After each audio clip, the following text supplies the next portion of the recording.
তাহলে আমাকে আপনি নাম্বারটা দিয়ে দেন, আমি আপনার আপাতত 500 টাকা দিয়ে দিচ্ছি। আসসালামু আলাইকুম। আসসালামু আলাইকুম ভাই। ওয়ালাইকুম সালাম, কেমন আছেন? এই আছি আলহামদুলিল্লাহ, ভালো আছি। হ্যাঁ আলহামদুলিল্লাহ। তো আমি তো আপনার সম্পর্কে সবই শুনছি, আপনি বলছেন। এই বাইরে আপনার জন্য ওয়েট করছিলাম অনেকক্ষণ, তারপরে বাসটা নিয়ে তো একদম চলে এসেছি। সকালে ও, গেছিলাম, পরে ইয়া করছি, নতুন বাজারে ছিলাম অনেকক্ষণ, বুঝতে পরে পারছি। আইসে পড়ছি।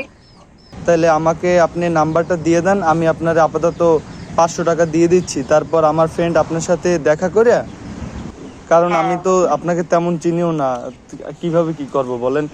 আমার ফ্রেন্ড আপনার সাথে দেখা করবে, তারপর ও আমাকে যেরকম জানাবে সেই অনুযায়ী ব্যবস্থা নেব। আপনার হাজবেন্ডের জন্য একটা চাকরি খুঁজবো, আর আপনাদের যা লাগে দেখি। তাইলে আপনি আপনার বিকাশ পার্সোনাল নাম্বারটা দেন, আমি এখন আপাতত 500 দিচ্ছি। আচ্ছা, আচ্ছা, দাঁড়া এখান থেকে পড়ে যাবে, পড়ে ঠিক যাবে, আছে। আল্লাহ পড়ে হাফিজ। যাবে।